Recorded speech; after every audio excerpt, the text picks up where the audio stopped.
everyone, Novels Wonderland here.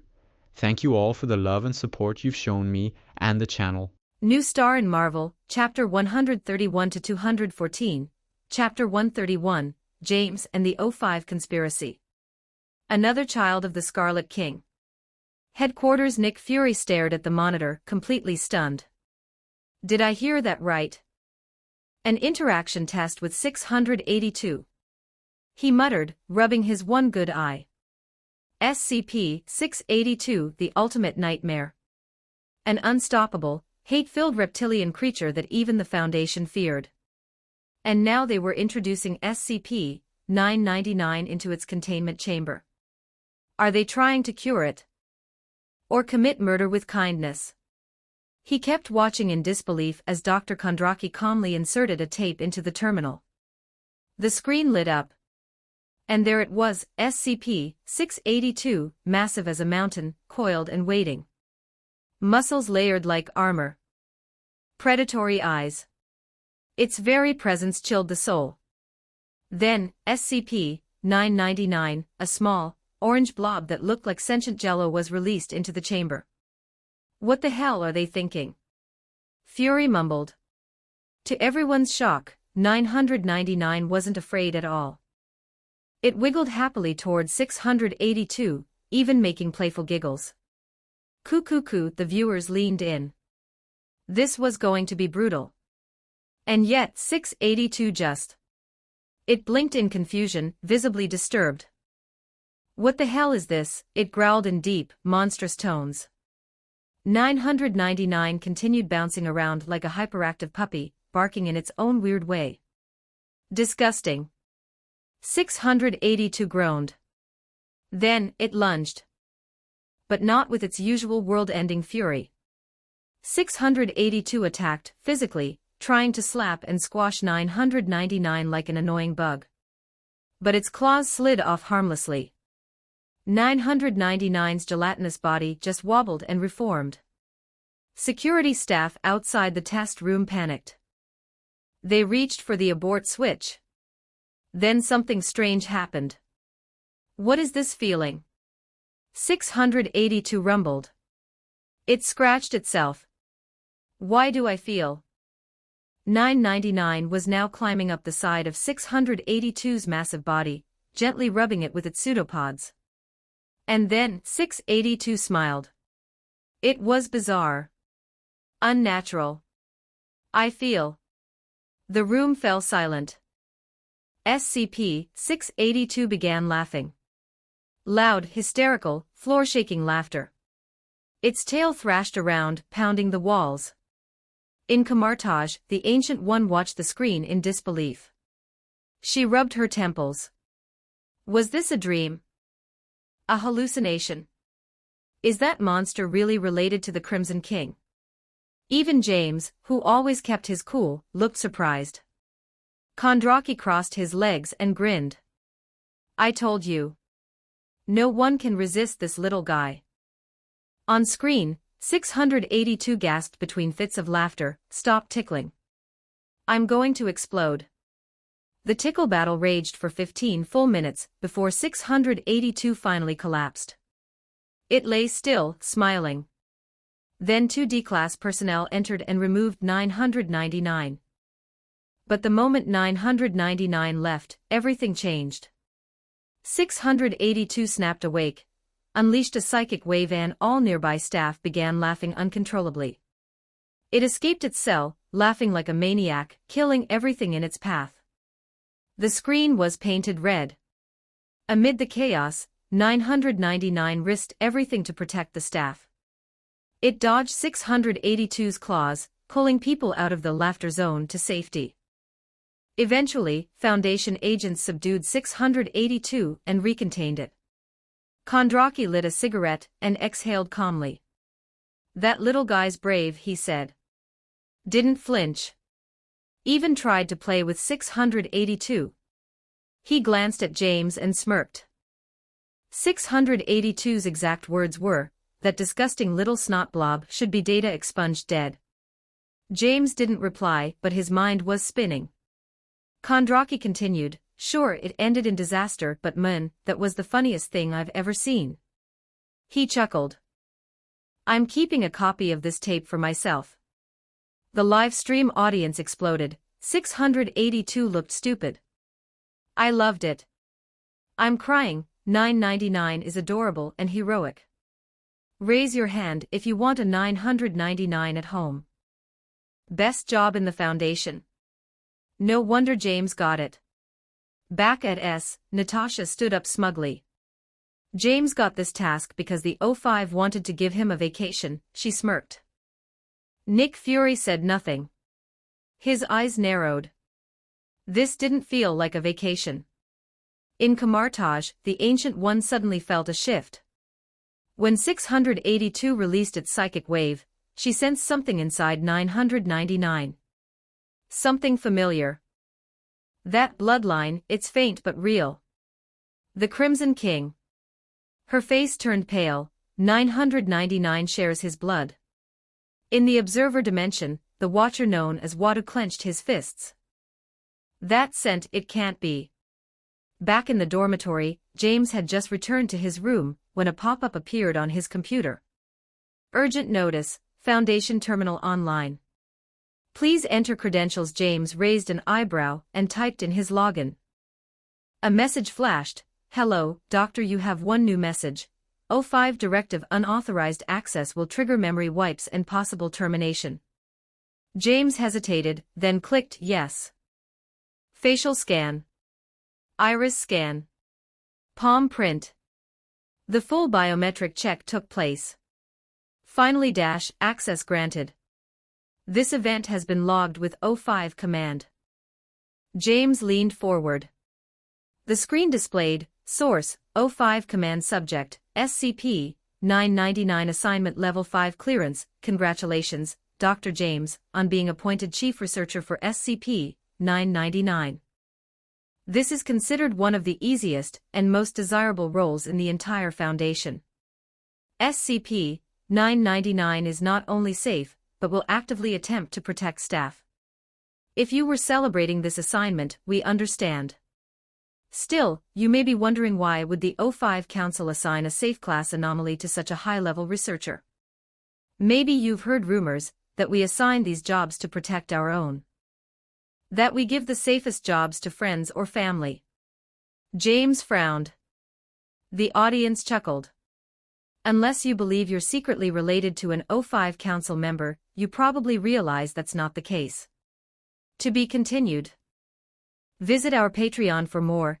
Get membership in Patreon to read more chapters. Extra chapters available in patreon.com/dragonscribe31 Chapter 132. Chapter 132. The 7 Brides of the Scarlet King, SCP-1073 words.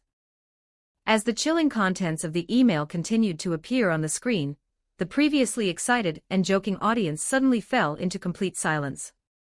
Something was very wrong. Was there a hidden truth behind SCP-999? Headquarters. Nick Fury leaned forward, a rare smile forming on his face. I knew it. The O5 Council would never hand out a safe assignment without a reason. Across the room, Natasha Romanoff rolled her eyes. Looks like even the most powerful leaders play favorites. She leaned closer to the monitor. Let's see what they're hiding. Back on screen, James's expression turned cold and serious. He continued scrolling through the O5's classified message. To understand why this matter is important, you must first understand the origins of SCP-999. James's eyes narrowed. You may have noticed that the file on 999 doesn't mention where it was found. That was intentional.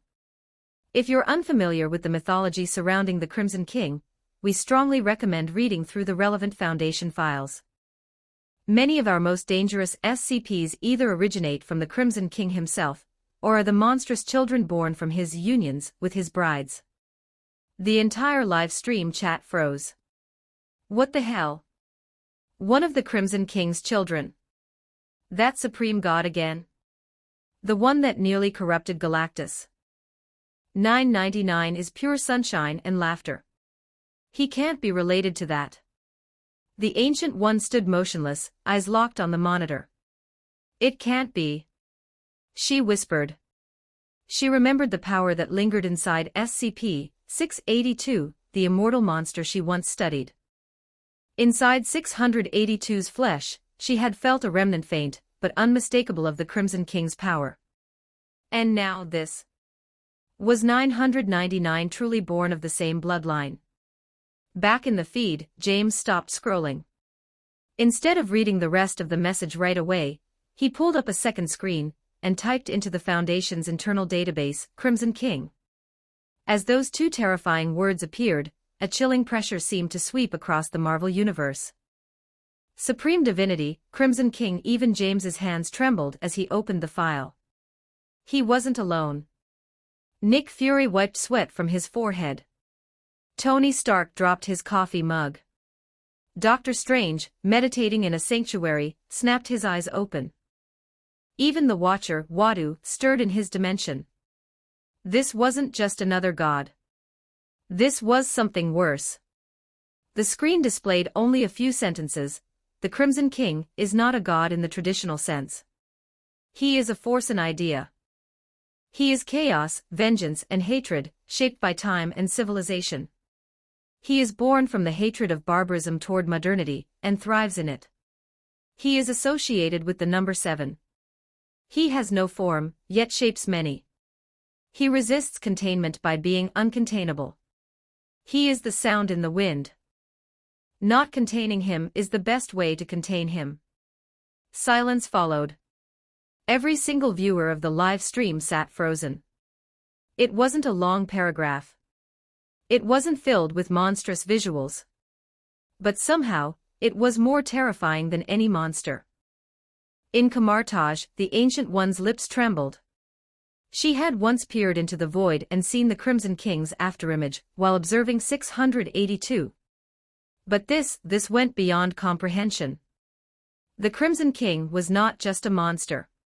He was a concept, a poisonous shadow in the very laws of reality. Wadu the Watcher clenched his fists. He spans all multiverses. He whispered. Do we have a version of him? Is he already here? James, now deeply disturbed, returned to the O5 message. More lines filled the screen. You've been with the Foundation for a long time, Doctor. By now, you've probably heard rumors about the horrible things we've done. Some you might think are lies, others too dark to be real. You've probably heard of a phrase, 110 Montauk. I regret to tell you, it's all true. Or at least, it was. 110 Montauk. Satanic ritual. Brides of the Crimson King. These phrases stirred dread in everyone watching. James's hand gripped the mouse tightly, knuckles white. A group known as the Children of the Scarlet King performed a ritual to create 7 brides' vessels to bear the king's monstrous offspring. How they gained the knowledge is unknown. Some suspect a link to sarcasm, but no direct connection has been confirmed. Each child born would be more destructive than the last. The 7th would bring about the end of the world. Only the daily performance of Procedure 110 Montauk could stop it. The agents at S were stunned. Nick Fury leaned back slowly. So that's what the rumors meant. Those horrible procedures, the whispered stories about girls being sacrificed to delay the end times, they were all true. Natasha Romanoff's expression paled. All that just to stop the apocalypse. She gritted her teeth. No wonder they kept it buried. James kept reading. Eventually, the O5 Council made a desperate decision. After the deaths of the first 6 brides, they decided to stop 110 Montauk on the 7th. The 7th bride was allowed to give birth. The gamble, maybe this child would not be a monster. This child would not be a destroyer, but a savior. And then James saw it. SCP-999 is the result. The chat erupted. 999 is the Crimson King's child. But he's good. He saves people. The 7th bride didn't submit to the king. She gave us 999 as hope. This is why the O5 assigned James. He's not babysitting. He's watching the only hope we have. The Ancient One clutched her chest. Everything made sense now. The warmth. The purity inside 999. It was the final rebellion of a god's bride who dared to defy him. Nick Fury turned toward his agents. This isn't a containment subject anymore. He looked back at the screen. This is the future of the world. Conclusion. SCP-999, the laughing orange blob, wasn't just an experiment or a sideshow anomaly. He was the son of the seventh bride of the Crimson King. The only child born not to bring destruction, but to bring salvation. To be continued. Visit our Patreon for more. Get membership in Patreon to read more chapters. Extra chapters available in Patreon. com/Dragonscribe 31 Chapter 133, Chapter 133, Thaumiel again. A trump card comparable to Deus Ex Machina. 11:01 words. The moment James saw the message on the screen, a powerful shock surged through his heart. He forgot to breathe. His pupils widened. Then, as if to confirm his suspicion, another message appeared. Read it again. Make sure you understand how absurd this is. The tickle monster is the child of the Crimson King. The live broadcast room, which had been stunned into silence, instantly erupted. What the hell? The tickle monster is the Scarlet King's child. Are you insane? No way. SCP-999 is cute and sweet. How could it be related to the Crimson King? Impossible. One heals, the other destroys. An evil god's child is a squishy orange jelly that giggles. Even though everyone thought it was crazy, they couldn't ignore it. In Camartage, the Ancient One looked at the screen, speechless. Eventually, all her complex thoughts turned into a simple sigh. As expected. SCP-999 really is the offspring of the Crimson King. She wasn't shocked just. And then she laughed. The tickle monster is the child of the most terrifying god.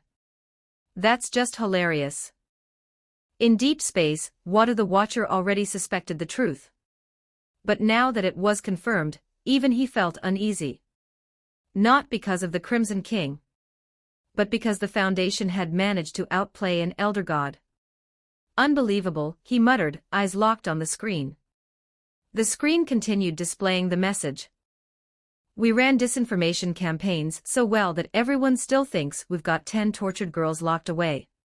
Even better, the Crimson King's cult believes they fooled us. James couldn't help but be impressed. Convincing the enemy's own child that their father is a threat. That's next-level counterintelligence. Also, this girl is doing well.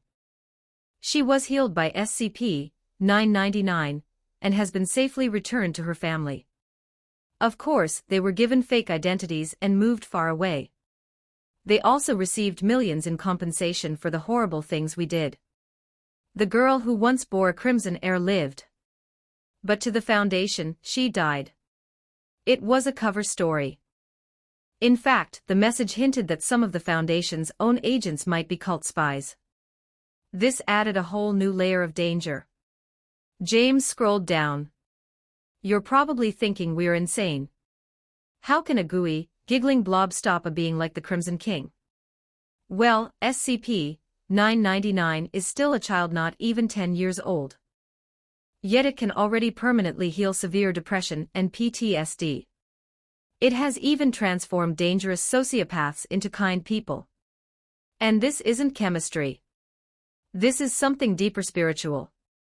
Someday, even the Crimson King himself might not be immune. The chat exploded again. No way. Are they saying the blob can defeat a god? What if it's true? 999 already calmed SCP-682. Back in Camartage, the Ancient One leaned forward, face pale. That can't be. She had only seen the projection of the Crimson King once, and that alone nearly shattered her mind. Now they claimed a jelly blob could change the heart of that monster. She couldn't believe it. Wadu, however, was thoughtful. 999 is harmless now. It's divine-born, he whispered. If the father is a god, then the child must have godly potential. We tested 999 against SCP-682. Old Diva texts say 682 is descended from the Crimson King's fourth bride. If that's true, then 999's power to calm 682 is proof it can pacify its siblings. Maybe one day, it won't destroy the Crimson King with force, but by reforming him. With light, love and laughter. The chat went wild. 682 is the Crimson King's kid too. No wonder it can't die. It's literally divine. How many Crimson kids are out there? Headquarters, agents stared at their screens in disbelief. Even Nick Fury was stunned. SCP-682 is the fourth child. SCP-999 is the seventh, what about the other five? His mind was racing. Could more SCPs be royal bloodlines in disguise? James stared at the email, deep in thought. Then, more text appeared. SCP-999 isn't safe. It's Thaumiel. It's our most powerful weapon against beings like the Crimson King. James blinked. Not safe, class. But Thaumiel. The chat was stunned silent. In the SCP system, Thaumiel means the anomaly is used to contain other anomalies. It's top secret. Like SCP-2000, which can restart humanity after extinction. Now they were saying that SCP-999, a gooey tickle blob, is one of those. But when you consider that it could one day stop the Crimson King. That tracks. Enjoy your new job, Doctor. But remember, SCP-999 isn't a pet. It's a weapon. Its safety is paramount. Share this info without Level 5 clearance and you're done. The fate of the multiverse may rest in its hands. James exhaled slowly as the last line flashed. The fate of the multiverse rests with the tickle monster. It sounded crazy. It might be true. The email auto-deleted. You have 0 unread messages. Log out completed. The screen went dark. In the chat group, Tony Stark, I still can't believe that Smiling Blob is the Crimson King's kid. Deadpool, paternity test needed. Steve Rogers, if it has the power to stop evil, I hope it grows stronger soon. Hulk, if James trains it, I believe it'll succeed. In the future tech tower, Peter Parker watched the screen go black. He looked over at James, who was quietly jotting notes at his desk. Peter wanted to ask. But he stayed quiet. Then ha ha ha, it's so itchy. Gia's laughter echoed from the next room, along with giggles that sounded like a happy puppy. Peter stiffened. That's not the tickle monster. That's just. Cold sweat soaked his back. James looked toward Gia's room and sighed. He called. A voice replied, Yes, Master. House containment subject 52. Stable and the brother. He injured our guards. James nodded. Calm as ever. Send our little lizard to play with him. He's in the way. Then James smirked. Also increase the pace. The universe has plenty more anomalies waiting. Understood, the AI replied. End of chapter 133. Visit our Patreon for more. Get membership in Patreon to read more chapters.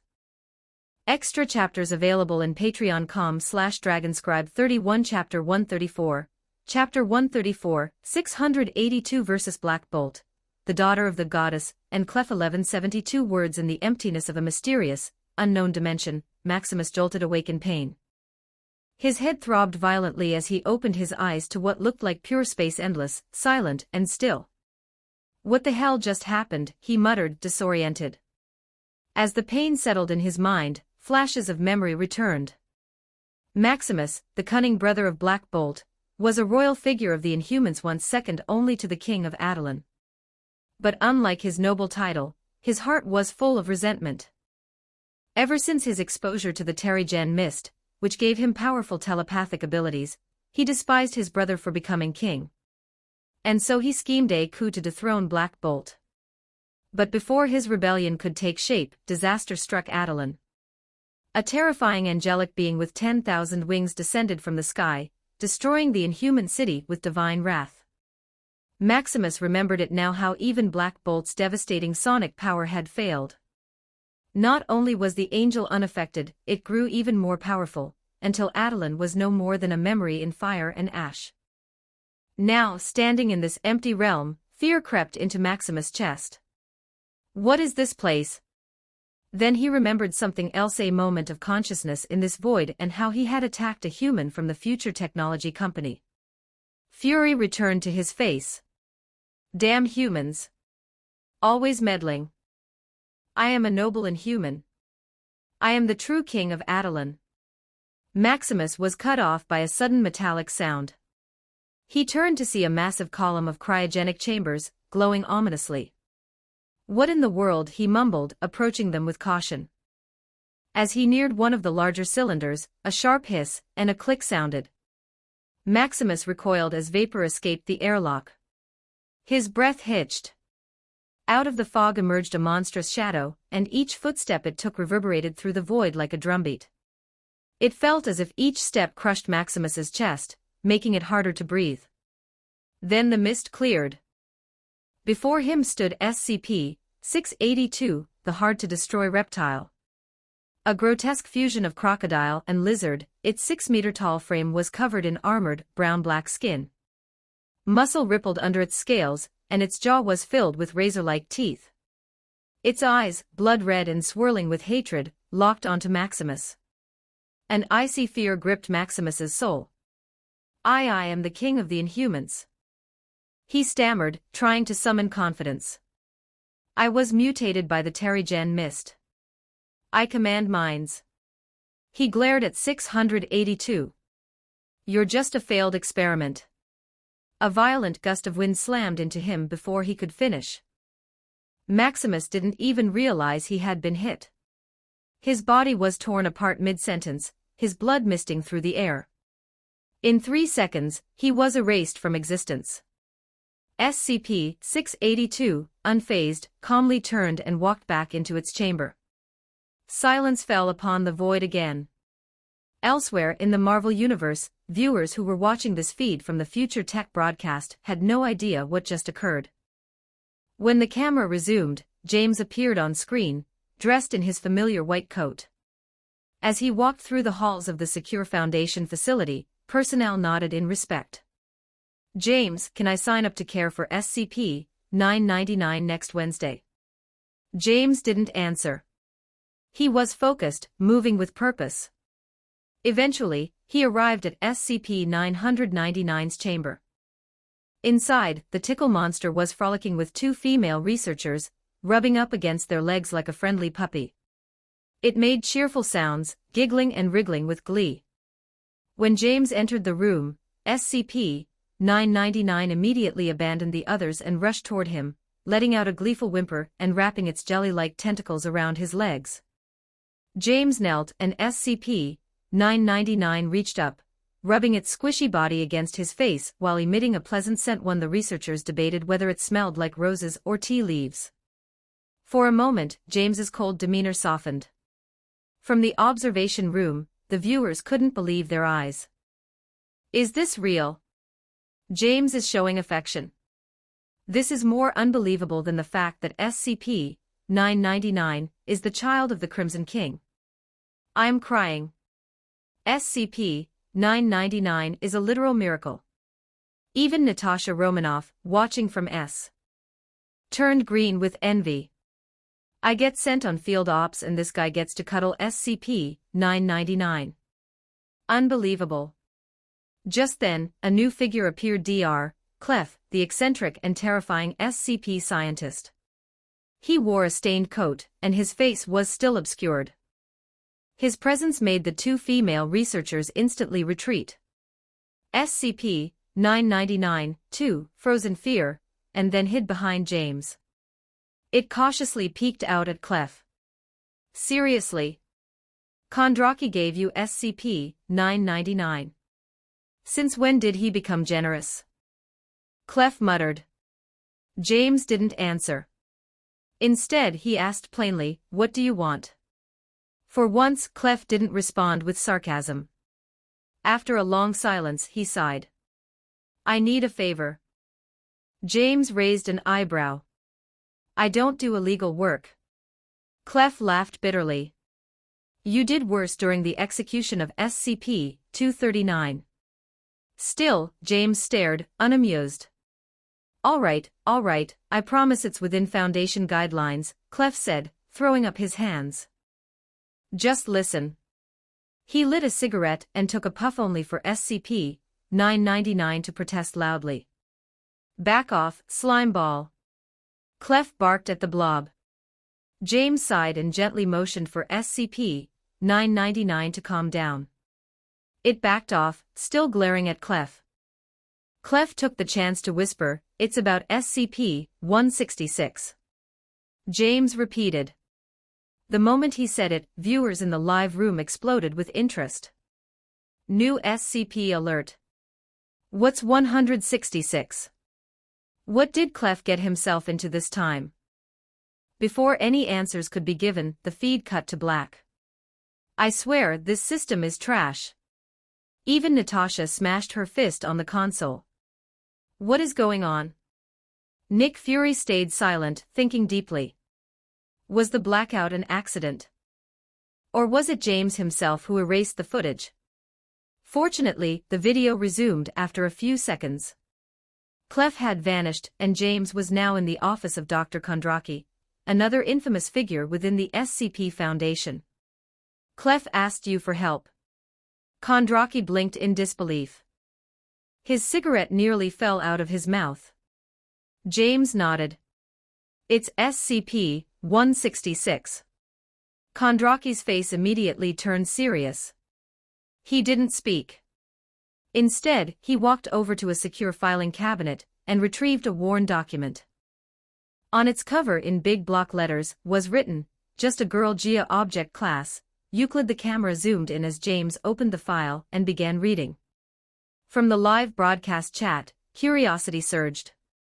Euclid class. Not Kita. That's a relief. Wait, just a girl Gia. That sounds.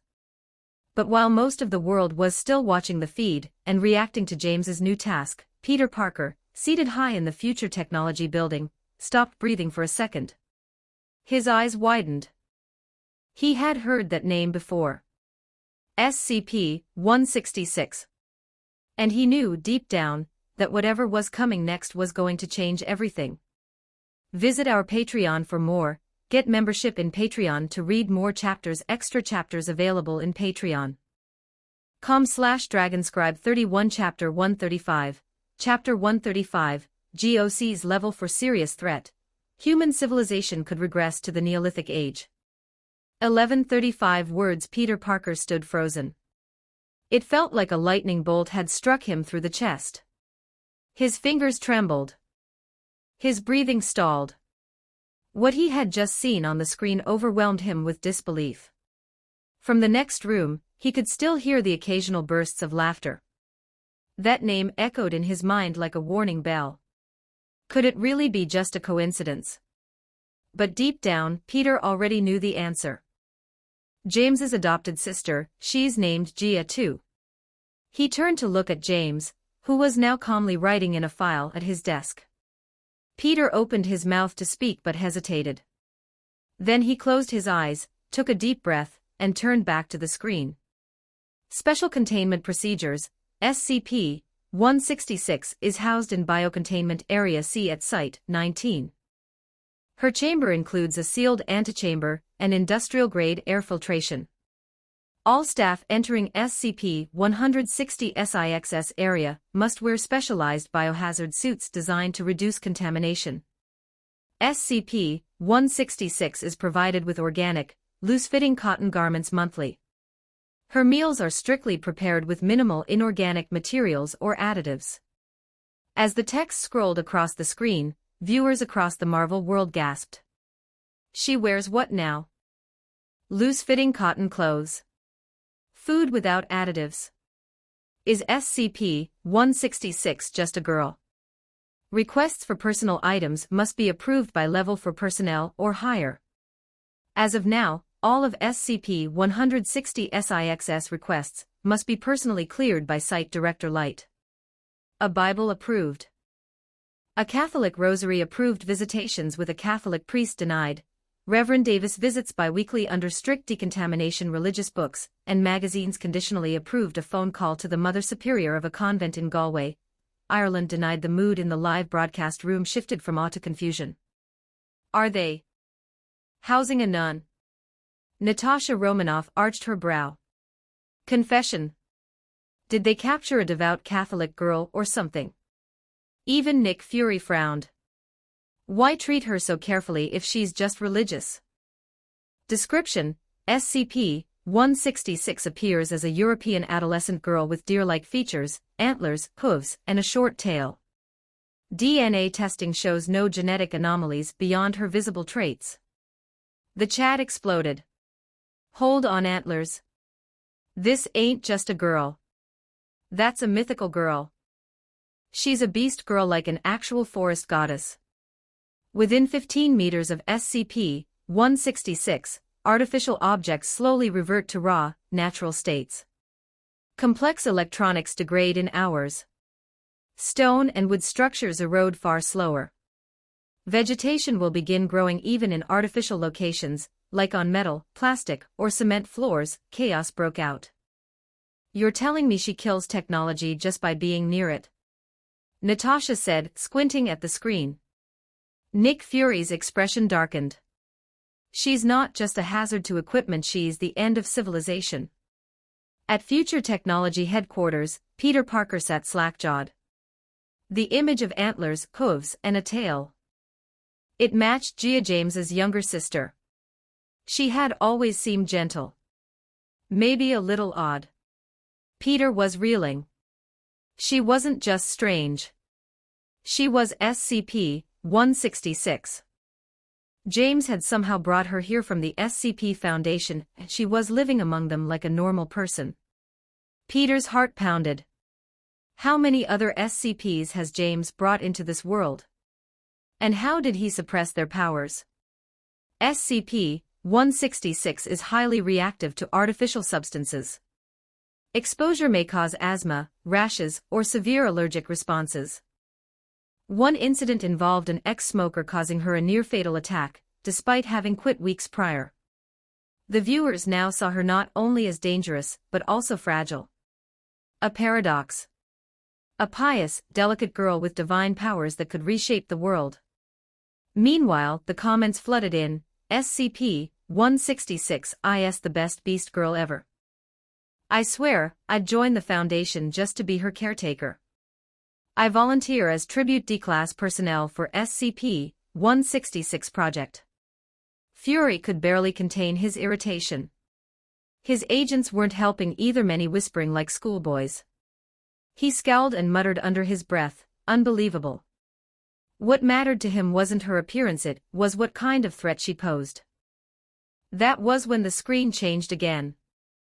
Discovery: SCP-166 was found in a Catholic convent in Galway, Ireland. Identified by a rogue GOC agent as Threat Entity 9927 Black, the goddess's child, and marked for termination after the Cornwall incident. Nick Fury's blood ran cold. Wait, child of what? The screen shifted to an official GOC file. Threat Entity ID, KTE, 9927, Blackchild, daughter, threat level, level 4, severe. Even the Ancient One at Camartage narrowed her eyes. A level 4 threat under the GOC. That's apocalyptic. The entity is the offspring of LTE, 9927 Black, the goddess, and an unknown father. Though human-like, she exhibits powerful nature-based phenomena, and an inherent link to the global supernatural mechanism, the Havila program. The Havila Protocol is a doomsday spell capable of irreversibly regressing all civilization to the Stone Age. That sentence alone caused global silence. Natasha dropped her tablet. Nick Fury clenched his fists. A doomsday event. Triggered by. The Ancient One said nothing but her lips pursed in concern. The feed continued. The goddess was supposedly terminated by the GOC's elite Lancelot team in what's known as the Cornwall incident. However, Agent Ukulele, commander of the operation, was killed. The child's status was marked unknown. The agent who originally found SCP-166 disobeyed orders, rescued her, and hid her in a Catholic monastery. Later, the agent contacted the SCP Foundation and offered intelligence in exchange for her protection. As the last sentence faded from the screen, the world sat in stunned silence. Back in the Foundation office, James set the file down on the desk. He looked over at Dr. "What now?" James asked. Kondraki didn't speak right away. He took a long drag of his cigarette. Smoke veiled his expression. And then, in a voice both weary and heavy, he said, SCP-166 is Clef's daughter. With LTE 9927 Black. The goddess. Shock ripped through the live broadcast. That insane Dr. Clef is her father. How does that even? Wait, does this mean she's a demigoddess? Back at Future Tech, Peter Parker sat completely numb. James hadn't just brought some rogue anomaly here. He had brought the daughter of a goddess. And now she was walking freely in the Marvel Universe, her powers suppressed, her identity hidden. Peter stared through the glass between their rooms, where Gia was laughing with Staff. So harmless. And yet, she had the potential to turn the entire planet into forests and stone tools. Peter whispered to himself, who are you really, James? And more importantly, what else have you brought into this world? Visit our Patreon for more. Get membership in Patreon to read more chapters. Extra chapters available in patreon.com/dragonscribe31 Chapter 136. Chapter 136, Humans Becoming Gods. Stage 4, Childhood Deities. 1069 words. The moment the words left Dr. Kondraki's mouth, the entire world seemed to fall silent. SCP-166 is the daughter of Dr. Clef and LTE 9927 Black. Frozen stares. And then an explosion of chatter erupted in the live feed. Wait, what? She's the daughter of Clef and a powerful anomaly. This is insane. We knew she was weird, but that weird. No way Clef, that chaotic lunatic, actually has a daughter. The shock was no less intense. Agents exchanged stunned glances, their screens reflecting the stream of chaotic comments. Nick Fury was speechless. He had seen many incomprehensible things in his time: aliens, gods, time travelers, but this revelation shook the foundation of his understanding. Clef, a man always cloaked in mystery, now had a past even darker than expected. And not just any past. A past involving the creation of a reality-bending demigoddess. On screen, James calmly took a seat across from Dr. Kondraki, his face still, but his eyes sharp, pulling in every detail like a black hole swallowing light. So, what happened back then? He asked. Kondraki lit another cigarette. Smoke coiled around him like fog in a battlefield. It started with a strange radio signal, he began. 20 years ago, Site 34 picked up something unusual. Just the sound of churning water. He let the silence linger before continuing. We thought it was nothing. Maybe a glitch. But 12 hours later, it came back. The team tracked the signal. It led them to a town in Cornwall called Northgate. James narrowed his eyes.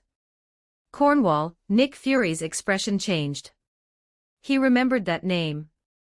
The Cornwall incident, he muttered, recalling the GOC's top-secret file on SCP-166. Could this be the origin?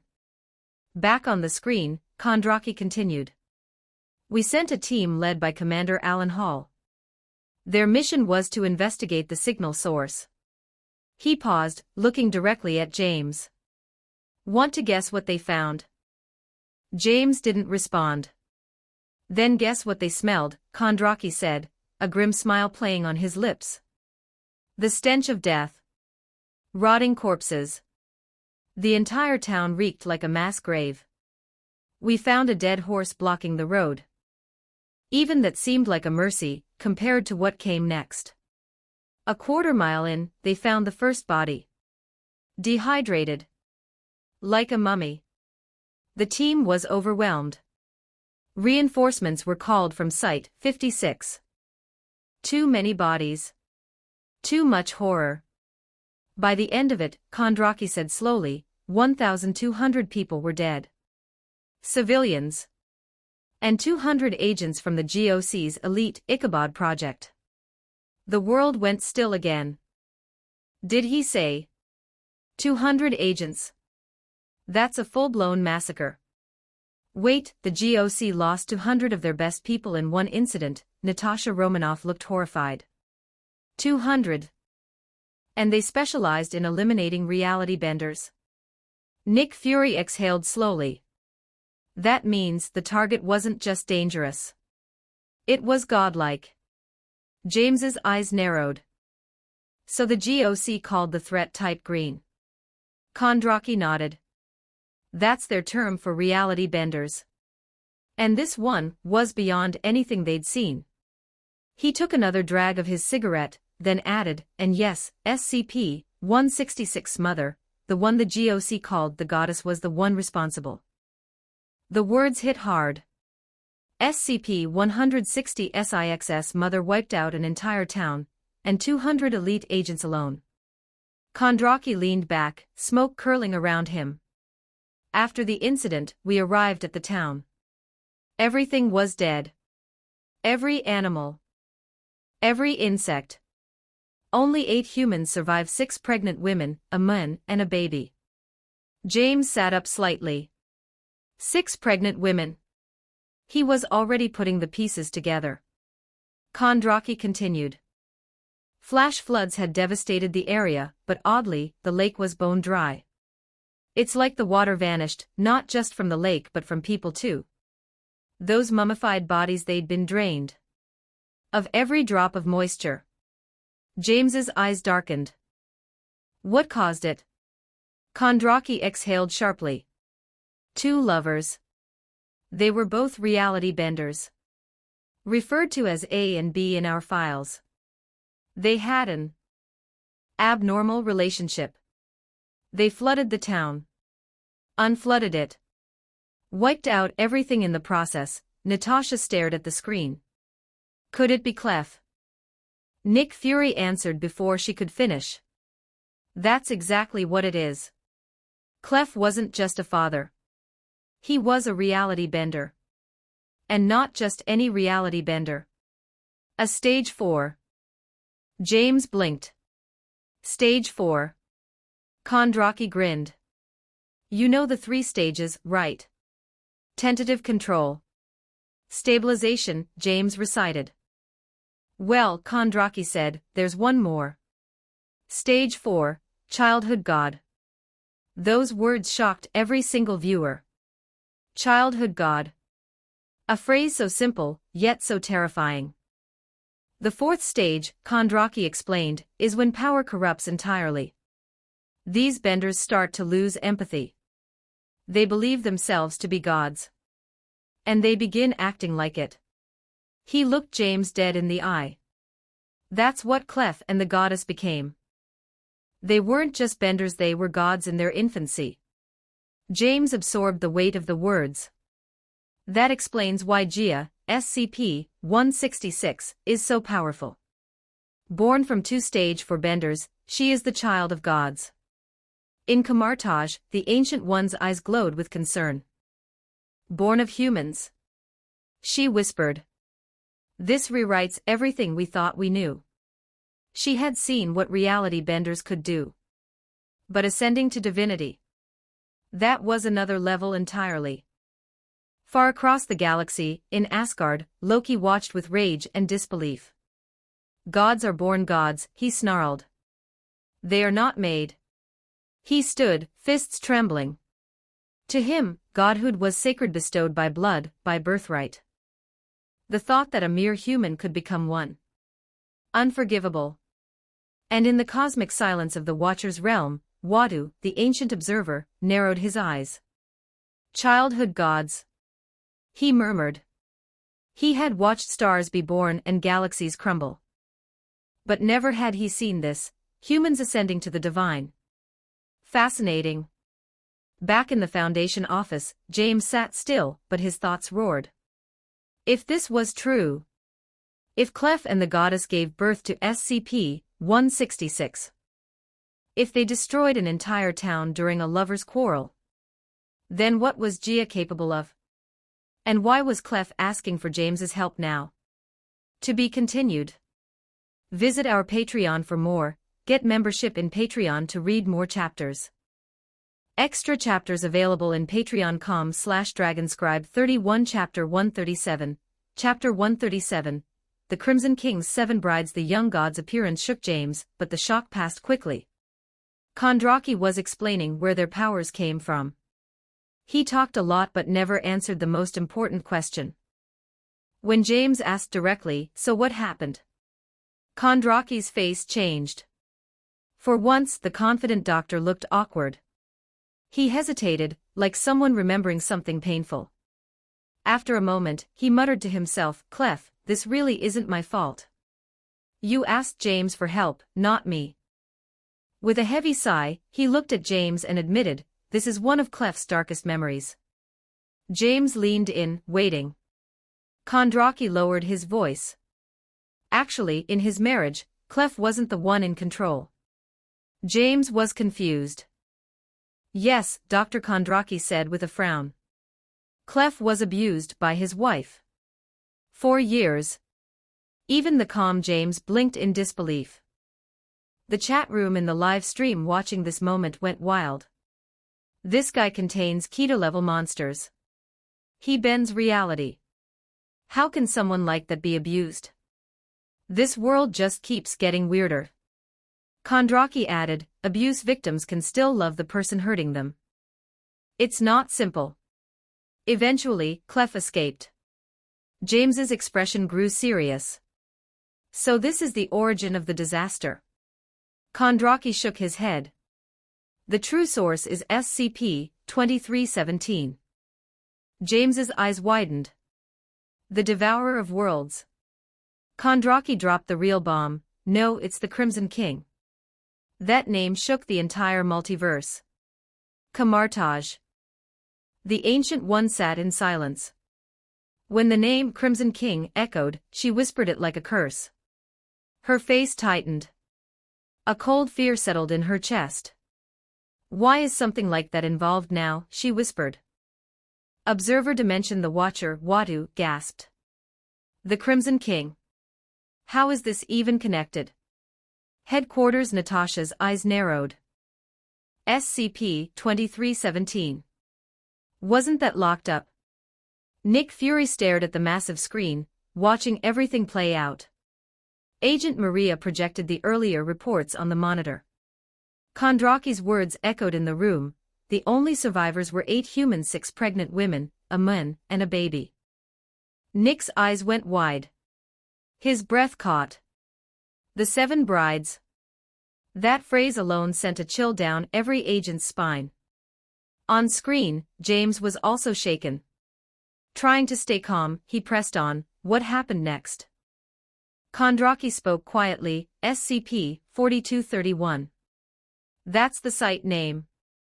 It's a small building, he explained, 3 floors, both a home and store, located in the old town of Northgate, Cornwall. It's been sealed off. Inside the house, we found Clef's wife. James's face hardened. SCP-4231-A, Kondraki continued, was a 28-year-old woman. Blonde hair, brown eyes. She'd just given birth and was found with a gunshot wound to the head. Cause of death, execution. Body found upstairs. He paused. Her name was Lily. The entire chat froze. Then exploded. She's dead. She was a reality bender, right? Is she the mother of SCP-166? Who shot her? No one expected that, James whispered. Kondraki kept going. SCP-4231-B was Clef. Found in the same house, 27 years old. Severely beaten. Broken nose, head wounds, vomiting water and blood. James felt his chest tighten. He was tortured, both mentally and physically. Lily had completely broken him, Kondraki said, his voice low. And his powers started acting up because of it. Reality bending isn't clean or painless. For him, it became pure suffering. James stood still, absorbing the heavy truth. Clef, one of the Foundation's most powerful members, had lived through all of that. Still, James remembered the key name, the Crimson King. The house's energy was corrupted, Kondraki explained. Too many reality benders in one space. Lily, Clef, and something worse. He looked directly at James. SCP-2317 was buried beneath their house. James felt like the air had been knocked from his lungs. Back at S, Natasha choked on her words. SCP-2317. Under their house. Fury looked like someone just told him Earth was already doomed. That's the gateway to the Crimson King. Kondraki nodded. Lily and Clef were unknowingly living above something ancient. And the emotional stress created something new. He lit a cigarette, voice low. The upstairs became SCP-4231-2. It warped into a pocket reality, covered in tight green trauma scars. Downstairs was worse. A hidden passage led to SCP-4231-3, a crypt under the lake. He looked grim. There we found 11 medieval chambers. 7 of them were locked rooms. It took us a week to break the seals. He looked straight at James. Inside were 6 women. James's eyes narrowed. Kondraki nodded slowly. They were 6 of the 7 brides of the Crimson King. Silence followed. Each was pregnant. With the king's child. Kamartaj, the Ancient One, fell back in her chair. Her face was frozen, lips trembling. They're real. The 7 brides are real. She'd always believed the Crimson King was a myth. That only fragments like SCP-682 or SCP-999 remained. 7 wives.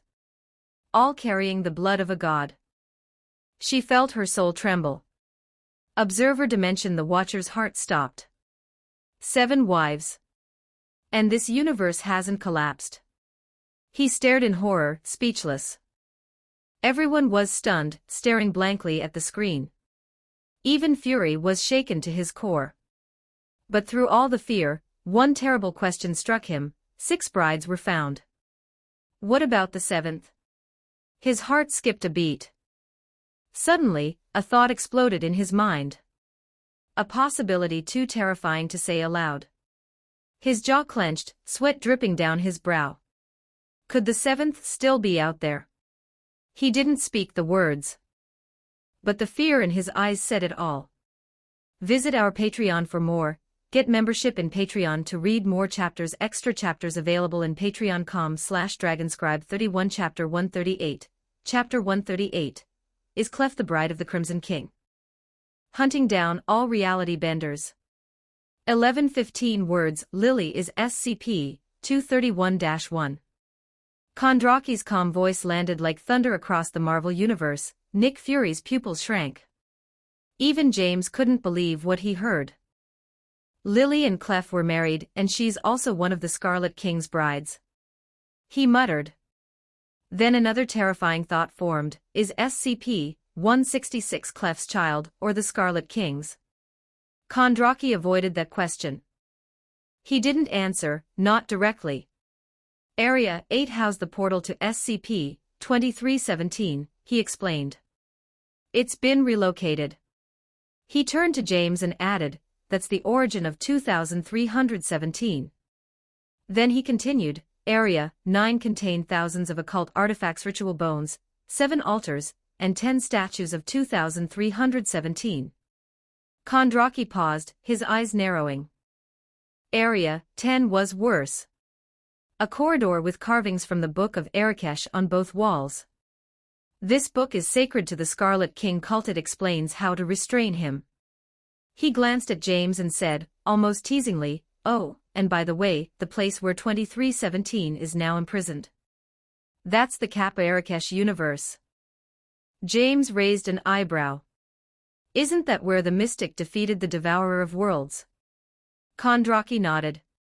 He took a deep breath and lowered his voice. "Some believe Lily built the entire tomb, using knowledge from the Book of Arakesh. That's why the tomb survived the flooding of the town. It wasn't built by human hands." James frowned. How did Lily even gain access to that kind of knowledge? Kondraki didn't answer. His expression turned dark. He muttered, "The time Lily was pregnant was the worst period in Clef's life." He described what happened inside their home, now designated SCP-4231-2. Most of the house's paranormal activity replayed Lily's abuse of Clef, emotional manipulation, gaslighting, physical violence. She turned their home into a prison. Clef lived through a nightmare again and again. The live chat was horrified. "That's beyond abuse. That's hell. Poor Clef.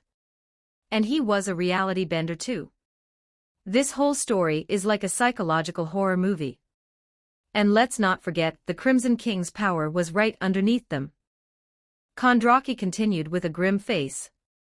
Lily's cruelty escalated. She began hurting animals, then humans. Random, brutal attacks. Unpredictable. And deadly. Even the hardened agents at S shifted uncomfortably. Fury clenched his jaw. He hadn't imagined Clef's past could be this horrifying. Kondraki finally changed the subject. "Let's talk about Clef." James nodded. Clef used to work for the Global Occult Coalition, the GOC. His code name was Ukulele. He was originally a reality bender himself, but one who suffered from PTSD and dissociative disorder. Kondraki rolled his eyes. And now he's a lying, reckless bastard who somehow became a brilliant hunter of reality benders. James raised a brow. "But you just said he was a reality bender himself." Kondraki nodded. "But for a long time, Clef hid that fact even while helping the GOC hunt others like him. He kept his powers suppressed.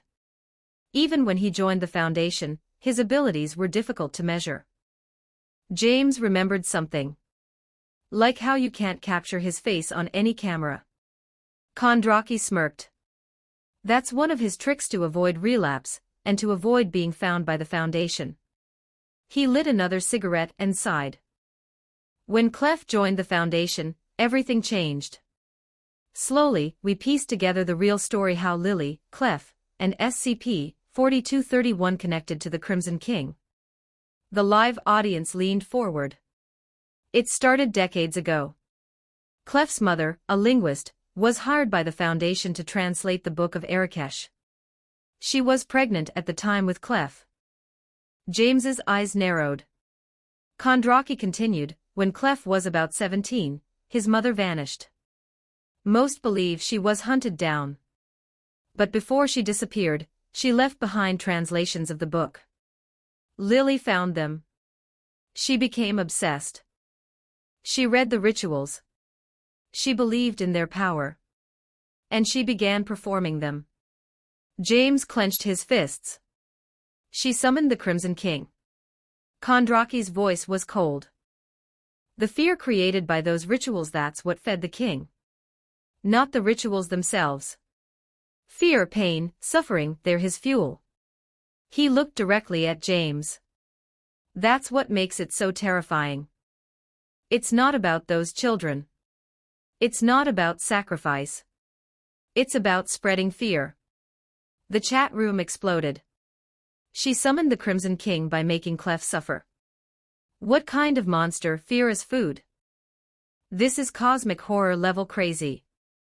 Now I understand why the Foundation calls him the End, the agents were silent. Fury, however, frowned. Something didn't add up. He thought carefully. According to the Foundation, Lily was SCP-231-1, the first of the Scarlet King's brides. But Kondraki's description didn't match that. The real victim wasn't Lily. It was Clef. He was the one locked in the room. He was the one tortured. He fathered her child. Lily was the abuser, not the imprisoned bride. A horrifying theory began to form in Fury's mind. Could Clef be the real SCP-231-1? Back on screen, the conversation shifted again. During Lily's ritual obsession, Clef was assigned to Project Ichabod, Kondraki said. James asked, "What's that?" The GOC's Black Ops program to eliminate Type Green reality benders. Kondraki's tone became flat. 99% of all Type Greens who reach Phase 2 eventually become Phase 4 threats. When they do, they become unstoppable. Their egos explode. They use people like toys. The room went still. James asked, "And Phase 4 is?" Kondraki answered softly. "Godlike power. Like a walking apocalypse." The live stream went wild. Every reality bender can become a god. That's insane. We're all doomed. What if more of them already reached Phase 4? At Kamartaj, the Ancient One's face turned pale. She whispered, "So many potential gods, in the hands of madness." Kondraki explained more. Back then, Type Greens were only hunted after something catastrophic happened, someone disappeared, or people were killed. They called it a witch hunt. James nodded slowly. So why didn't they stop them earlier? Kondraki's face darkened. The world realized, it's cheaper to stop a potential threat early even if it means killing someone who might never turn dangerous. Statistically, 99 of 100 will become Phase 4. That one innocent life saved isn't worth the thousands who could die. He took a final drag of his cigarette. So they launched preemptive hunts. Killed first, questioned never. It was brutal. But it worked. James remained silent. The weight of it all pressed down on him. Clef, the victim. The agent. The hunter. The bender. The man who stood at the edge of godhood and turned away. And maybe, just maybe, a bride of the Crimson King. Visit our Patreon for more. Get membership in Patreon to read more chapters. Extra chapters available in patreon.com/dragonscribe31. Chapter 139. Chapter 139. Forest Goddess and the Crimson King's Legacy. 1091 words. Visit our Patreon for more. Get membership in Patreon to read more chapters. Heartsuit. Extra chapters available in patreon.com/dragonscribe31. While upgrading membership, use this discount code 399F1. It will be available for few days only. Use it. The live stream audience was stunned. On one hand, the idea of wiping out dangerous reality benders before they could harm anyone sounded like common sense. But on the other hand, killing children just because they might become dangerous. That felt inhuman. Kondraki didn't sugarcoat it. "We couldn't agree with the GOC's logic," he said. The Foundation didn't support the Ichabod project, but the GOC went ahead anyway. And Clef, he was one of their top agents. He exhaled slowly, eyes dark. If Lily was the spark, Clef was the fuse. He paused. In the 1980s, the GOC eliminated nearly 75% of known Type Greens. After that, the Foundation cracked down on the program. Kondraki's voice grew heavy. Back then, the average lifespan of an unmonitored Type Green was just 8 years. That's how long they'd live before someone found and killed them. The chat room was silent, then outraged. 8 years old. That's when most kids are still learning to ride bikes. Worse than a witch hunt. This world is sick. Back on screen, Dr. Kondraki looked up. His eyes were shadowed. It was during this time Clef's daughter was born. Suddenly, the tone changed. He said the next words with a calm that made them more chilling. Cornwall Incident 680. His voice dropped. A squad led by Coda was sent to hunt a type green. They didn't know the woman was Lily. Kondraki looked haunted as he spoke. 9 months before that, GOC agents started vanishing in that area. They went to measure Hume levels and never came back. More teams were sent. More disappeared. Eventually, suspicion fell on a tiny house with a flower shop at its front. James narrowed his eyes. SCP-4231. Kondraki nodded. On July 30th, the Hume readings collapsed. The entire town was hit by a flash flood. And that's the day a little girl was born. The audience froze. A child born in a cursed house. This wasn't just a coincidence. Kondraki continued. Clef told me once he held the baby, and she gripped his finger. Just that simple touch filled him with a kind of love he thought he'd forgotten. He named her. The old doctor's face softened. He thought maybe this was a second chance. Maybe Lily would get better. Maybe they could be a family. Maybe the nightmare would end. But then he sighed. He knew better. The word pity flashed on screen. And everyone watching felt it. The kind of pity that cuts. Clef planned to kill Lily, Dr. Kondraki said quietly. He hoped it wouldn't come to that. But he knew she couldn't be saved. James whispered, could he really do it? Kill the mother of his child? He had to, Kondraki said. People like Lily don't get better because they have children. If anything, they hurt their children, too. The live stream chat exploded again.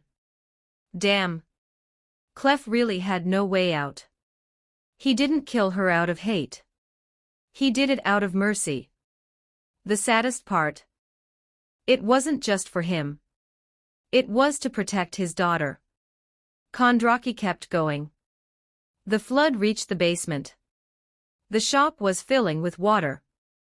Outside, the GOC was closing in. And Clef had no idea Lily had killed 48 people down there. Everyone imagined it Lily surrounded by corpses, the flood rising, the agents closing in. And Clef caught between love and survival. He told Lily he loved her. Then he saw boiling water creeping under the door. Lily turned to speak but instinct kicked in. Clef reached for the gun. Kondraki didn't describe what happened next. He didn't need to. Everyone could feel it. She died. And Clef grabbed the baby and ran. Kondraki's voice cracked a little. He ran for 80 hours through that warped house. Trying to outrun the flood. Trying to escape the Foundation's agents. Trying to escape everything. Eventually, they hit him with tranquilizers, and it was over. Both Marvel and the Foundation worlds went silent. So that's how SCP-166 came into the world. And that's why Clef is who he is. It all makes sense now. Back at Camartage, the Ancient One exhaled deeply. Whenever the Crimson King appears in a story, it never ends well. This was no exception, everyone sat still. Nick Fury shook his head slowly. He finally understood Clef and pitied him. But one question still lingered. What did Clef ask James to do? Back on screen, James sat in silence. Kondraki looked out into the void, then turned back. Go help him, if you can. Even if Clef is a bastard, his love was real. James picked up the file. I understand. The screen went black. When it lit up again, James had arrived at Site 19. The live stream chat exploded. We're finally going to see her. Is this? James passed through several checkpoints, reaching Biological Containment Zone C. An elderly priest walked with him. Gia is a gentle soul, the priest said. Years of life here have made her a devout Catholic. James nodded respectfully. Thank you, David. They reached the door. PSSSSHH, the containment door hissed open. And there she was. The chat went wild. What the? She's stunning. Elf vibes. Goddess energy. Even seasoned agents at S. blinked in awe. Natasha Romanoff leaned forward, stunned. Standing before them was a girl of about 1.65 meters, with shoulder-length, flaxen hair. Her skin was pale, glowing almost like porcelain. Tiny sparkles drifted through her hair, and her eyes shimmered like starlight. Small antlers curled gently from her forehead, giving her a mystical look, not monstrous, but magical. She looked like a forest goddess who had stepped from a Nordic fairy tale. Then she noticed the door. Startled like a deer, she turned, then relaxed when she saw the priest. With a warm smile, she whispered, "Good morning, Father." The live stream audience melted. "I'm in love. She's literally divine. This is not what I expected from a Scarlet King descendant." As the camera zoomed in, it became clear, SCP-166 wasn't a monster. She was a miracle. But behind those starlit eyes was a past drenched in tragedy. And now James had come not to contain her, but to understand her. Chapter 140, Clef is a bastard, but his love is not. 1302 words. Visit our Patreon for more. Get membership in Patreon to read more chapters. Heartsuit. Extra chapters available in patreon.com/dragonscribe31. While upgrading membership, use this discount code 399F1. It will be available for few days, only use it. As the containment room door slid open, James paused. The priest beside him, Father David, noticed the hesitation and gave him a look but didn't ask anything. Instead, the old man stepped forward into the quiet room, greeting the young girl sitting inside with a warm smile. "Good morning, child," David said, his tone soft and steady. SCP-166, Gia, was already seated, her legs folded neatly beneath her. Her glowing, starry eyes looked up at him, and her delicate deer-like ears gave a small twitch. She gave a shy smile. "As always," David began, "I must remind you that this conversation won't be considered confidential unless specifically requested. And even then, if it's deemed necessary, it might be made public. Do you understand?" Gia nodded obediently. "Yes, Father." The audience watching through the live broadcast collectively melted. "She's so polite. I just want to protect her, Mun." David gave a kind nod. "How have you been lately?" "I'm okay," Gia said, her voice soft. "One of the staff told me yesterday about Benedict." "Is that true?" David's face turned somber. "Unfortunately, it is. He passed away recently. He was already quite old when he took his post. His service is done, and now he rests." The chat room murmured as they guessed that Benedict referred to someone from her former monastery life. Gia lowered her head, saddened, but quickly followed up with another question. "Do you know who will replace him?" "There's a lot of speculation," David said. "They might pick someone with new ideas, or someone who's served faithfully for years. Time will tell." She nodded. "That makes sense." Then her eyes flicked over toward the door where James was still standing. David noticed the glance, and so did everyone watching. Then, without a word, James took off his shoes and entered the room. Gia's ears twitched in surprise, her gaze now fixed on this calm, unknown man. "Hello," James said gently. "I'm James. You can just call me that." She glanced at David for reassurance. David smiled. "James is one of the Foundation's best doctors." Gia's shoulders stiffened slightly. But she nodded. "Nice to meet you." James sat across from her, his expression soft but unreadable. He studied her for a moment, then asked gently, "Can we talk about you or your parents?" She hesitated. "I don't really have a story. I was abandoned as a baby."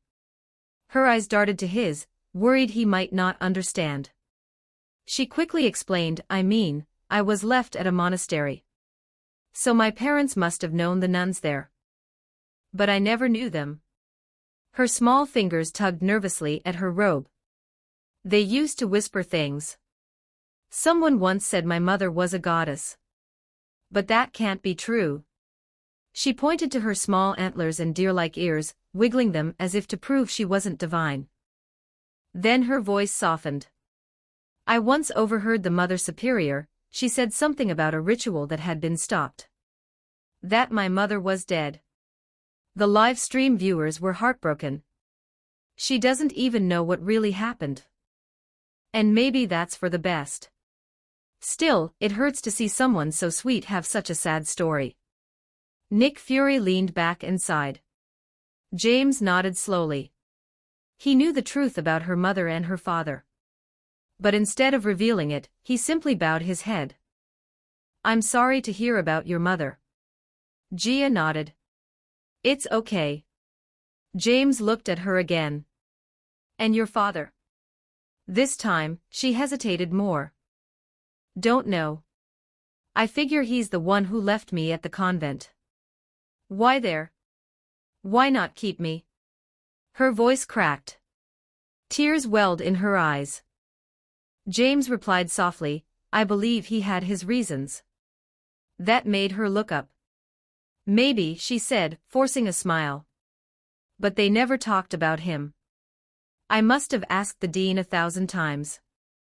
They were protecting her, the chat murmured. If she knew the truth too early, it could have broken her. James turned to David. Father, could you give us a moment alone? David's face shifted. That request wasn't standard procedure. He opened his mouth, hesitated, then looked at James's calm, unwavering eyes. Finally, he stood. I'll come back next week. Goodbye, Father, Gia said quietly. The door hissed shut behind him. Now it was just the two of them. James slowly reached into his coat and pulled out an envelope. He didn't explain, just offered it to her. This might be a surprise. Gia blinked in curiosity. Her ears twitched slightly. She took the envelope and carefully opened it. The camera zoomed in on her hands. And the live stream held its breath. Inside the envelope was a letter. And the moment she read the first line, her expression changed completely. Wait, is that from? Don't tell me this is from Clef. I'm not ready to cry. On the screen, the first lines of the letter appeared. When I met your mother, we were both just broken kids. She had stars in her eyes and hooves on her feet. She was beautiful. I loved her. And I killed her with my own hands. The chat exploded. No way. It's really from Clef. He's confessing everything to her. This man is raw, broken, and still a dad. Gia clutched the paper, hands shaking.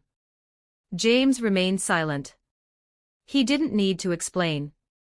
More lines appeared on screen. Eden was never a place. It was a feeling. They tried to bring that back. I stopped them. And in doing so, I took paradise from us once again. I've never regretted that moment, except for one thing. When you first saw me, you saw your father put 10 bullets into your mother's head. I can't excuse it. I don't expect you to forgive me.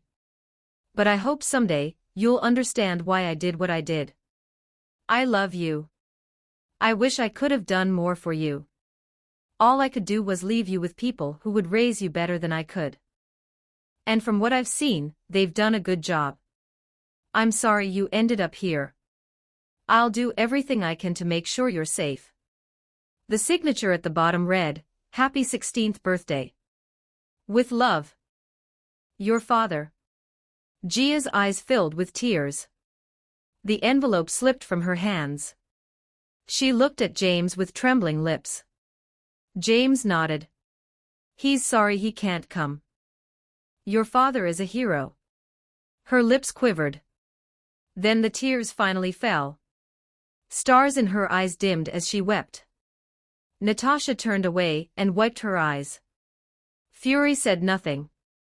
He didn't need to. On screen, Gia sobbed. Not just a tear. Not just a cry.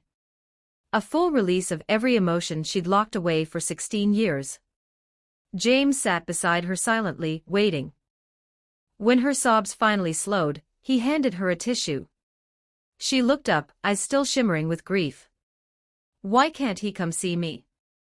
James hesitated. Then he said gently, because he wants to protect you. I'm already safe, she whispered. James shook his head, gaze distant. Only for now. Not all storms have arrived yet. She wanted to ask more, but he stood up. Happy birthday, Gia. Then he turned and walked toward the door. As it hissed open, Gia's voice called out behind him, "Thank you for the gift." The screen cut to black. And across two universes, no one said a word. Chapter 141, Chapter 141, The Supreme Parasite. Another divine creature emerges. 1145 words. The screen dimmed slowly, fading into silence. Everyone watching fell into a strange, reflective silence. This time, the mission wasn't about securing an anomaly or battling an uncontrollable entity. It wasn't even an experiment. Most of the footage had simply been Dr. Kondraki narrating a story, but the emotional impact hit like a meteor. After learning the hidden truth behind SCP-166 and Dr. Clef, the shock in everyone's eyes said it all. It was heavy, real, and deeply personal. Just as the room buzzed with murmurs and theories, the screen flickered back to life. Time had passed how much, no one knew, but it was clear that James had returned to Site-17. He sat in his lab, scribbling notes into a thick notebook, the light above him flickering slightly. Then knock knock knock. He looked up. Come in, James said calmly. The sharp rhythm of high heels echoed off the sterile floor. He raised his eyes. Standing at the door was 05-10, one of the overseers of the council. An old acquaintance. She stepped into the room without hesitation and sat directly across from James, her expression unreadable. What did you give SCP-166 on behalf of Clef? She asked, her tone calm but laced with tension. James didn't even look up. A letter, he replied flatly. You're breaking protocol, she snapped. James finally glanced at her. For a moment, 05-10 had no response. Then, after gathering herself, she leaned in slightly. Don't forget the promise you made. Her words landed like a thunderclap. The entire live stream audience froze. A promise. To an 05 overseer. What kind of deal had James made? Back at S, agents were gossiping. Wait, is there something going on between James and the overseer? Could it be romantic? The Ice Queen's got a soft spot. One joked. Natasha Romanoff rolled her eyes. Nick Fury, however, wasn't laughing. His one good eye narrowed. A promise. Then something clicked. The rebirth plan, he muttered aloud, stunned. On the screen, James said quietly, it's not time for the rebirth plan yet. That sentence made the entire situation 10 times more serious. The overseer took a deep breath and handed James a sealed folder. Preparation is nearly complete. James accepted the file with a frown. The camera zoomed in on the contents. Project name, Parasite of the High Sky. Item hashtag, SCP-3396 Security Level, 5, Top Secret Containment Class, Esoteric Secondary Classification, Tiamat Disruption Level, Amida Risk Level, Critical. Back at S, agents gawked at the unusual set of classifications. What is this mess? Natasha asked, confused. Half of these levels don't even exist in the standard system. Fury answered, because this didn't come through normal channels. It was delivered personally by an 05 overseer. He had seen something like this only once before, SCP-2317, the infamous Devourer of Worlds. It was on the same level. At Camartage, the Ancient One paled. Supreme Sky. Don't tell me. Her voice trembled. In her vast knowledge of the multiverse, she had seen many celestial powers. But this might transcend them all. Meanwhile, in the Watcher's realm, Wada the Watcher stared in disbelief. A parasite on the Supreme Being. Only one being came to mind, Null, the creator of the symbiotes. Was this related? Was SCP-3396 something even more dangerous? More data scrolled onto the screen. Due to SCP-3390 SIX's dual physical and abstract infectious properties, complete containment remains impossible. Its central hub zone 3396 is located 75 kilometers southeast of Death Valley, currently contested by multiple global organizations including the Global Occult Coalition, Serpent's Hand, and the Unusual Incidents Unit. Zone 3396 is designated a neutral zone under multilateral agreement to prevent global warfare and a potential veil-lifting event. Priority 1, capture of all SCP-3396-01 instances. Each must be contained in a class for hazardous biochamber protected by Atlas-type antithomic runes. If 15% of Earth's population is infected, initiate global evacuation protocols. The viewers were stunned. A global war over a single SCP. What kind of power was this? What the hell is this thing? Someone typed in the chat. If it's that dangerous, why are they fighting for it? More details emerged. SCP-3396 is a type for extradimensional entity, both physical and conceptual. It currently affects 6% of the global population. Back at S.H.I.E.L.D., jaws dropped. 6%? Natasha whispered. That's hundreds of millions. Nick Fury tightened his grip on the table. This wasn't a virus. It was an intelligent infection. The feed zoomed in on the creature's physical manifestation. Located in the Mojave Desert, it appears as a colossal bioorganic structure, part tree, part insect. 27 meters tall, 23 meters wide. Glowing blue-green liquid drips from its trunk into a pool. It can't be touched or measured by normal science. It exists partially outside physical reality. So how does it infect people? More chilling facts arrived. Physical exposure to SCP-3396 or its fluids causes radical biological mutations. Infected organisms called SCP-3396-01 grow new internal organs of unknown purpose. These organs cannot be removed. They exist in an intangible or thaumaturgic state, resistant to surgery. Viewers gasped. A few were comparing it to a supercancer or biomagical infestation. The Ancient One frowned. There's something deeper here, she muttered. If this was just a physical threat, the overseers wouldn't be so cautious. And she was right. The infection wasn't just transformation, it also enhanced cognition. Infected humans retain full memory and personality. In some cases, mental faculties are improved. Combined with the physical mutations, this makes 3396-01 humans extremely dangerous. Back at Site 17, James lowered the file slowly and looked at the overseer. Have we captured any infected specimens? The overseer nodded. Not just captured. We deliberately exposed subjects to SCP-3396. James's brows creased. Instead of explaining, she gave an example. We applied a single drop of SCP-3396 fluid to a common bearded dragon. In just 3 hours it grew to 25 meters in length and weighed 5,000 kilograms. Its body changed dramatically: thicker limbs, transparent skin, and multiple dorsal pores releasing toxic gases. Skin samples revealed a genetic makeup resembling lethal fungi: Angel of Death, Death Cap, and Ergot. That was not evolution. That was weaponized transformation.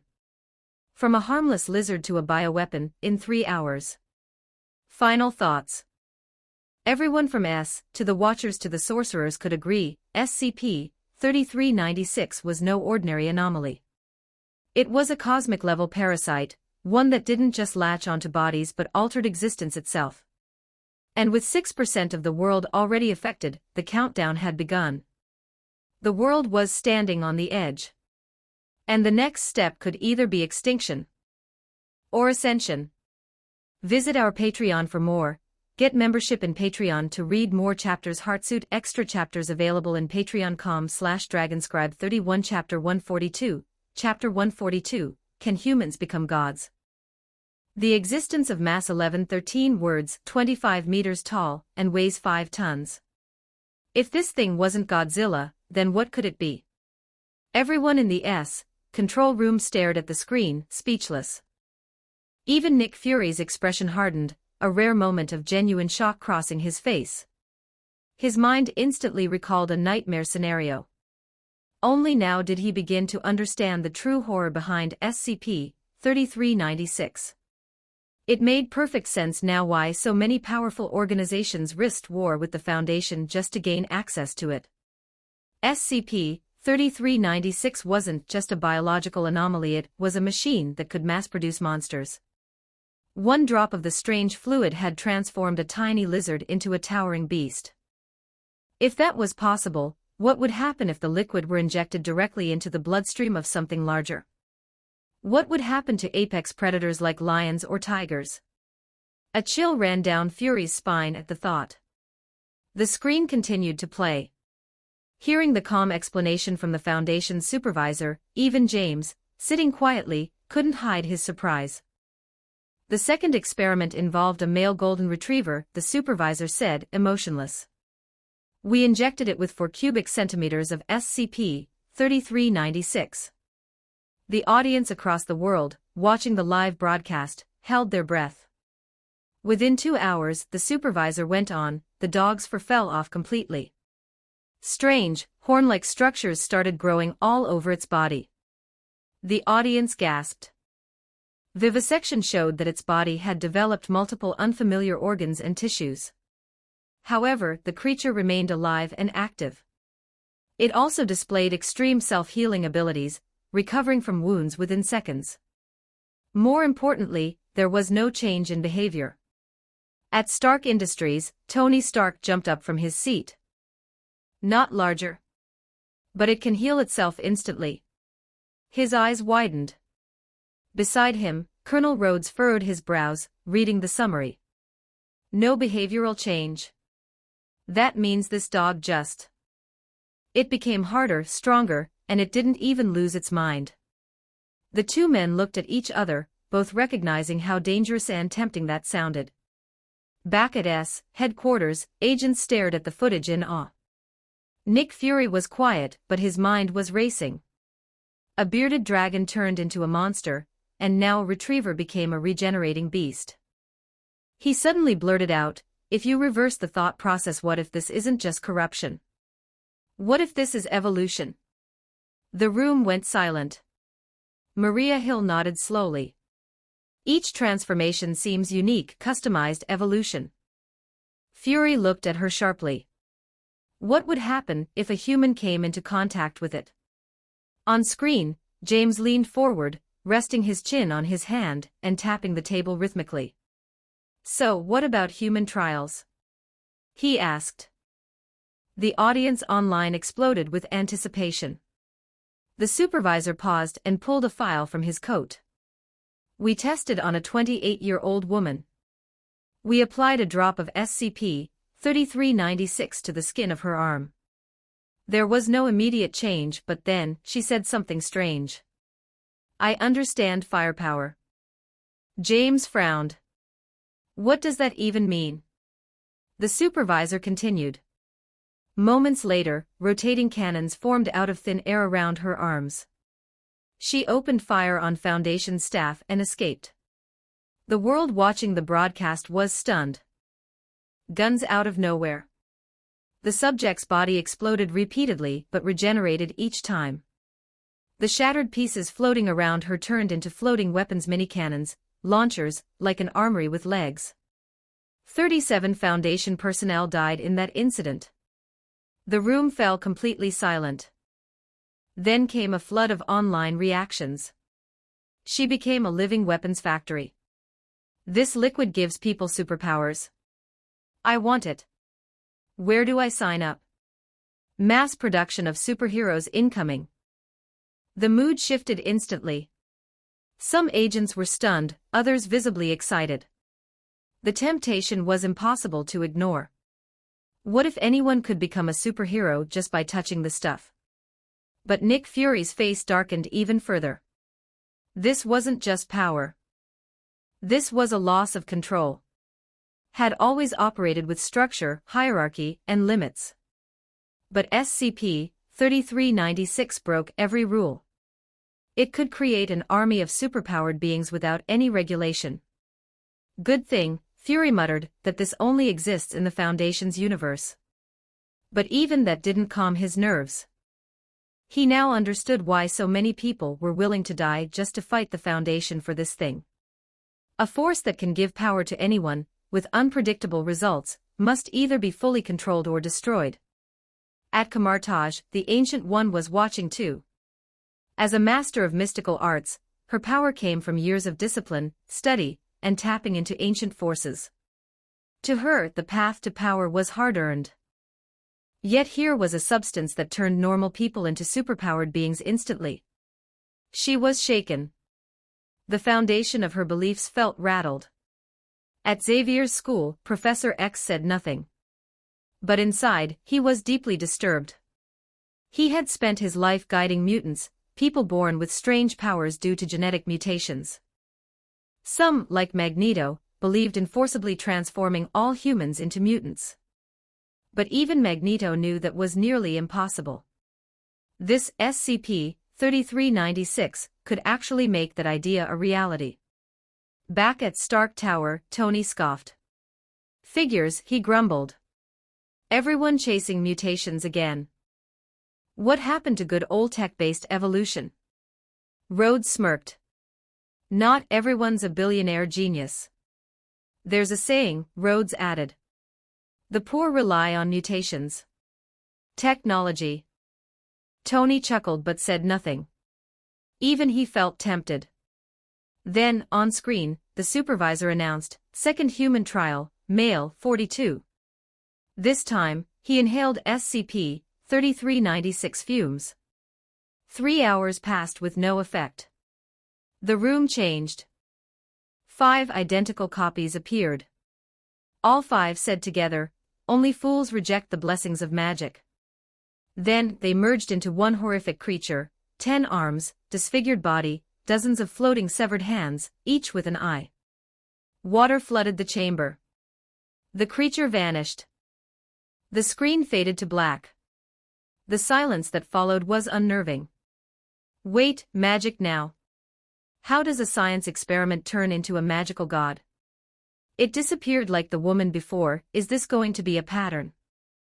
Back at S, some agents looked like they were watching a horror movie. This isn't just mutation, one agent whispered.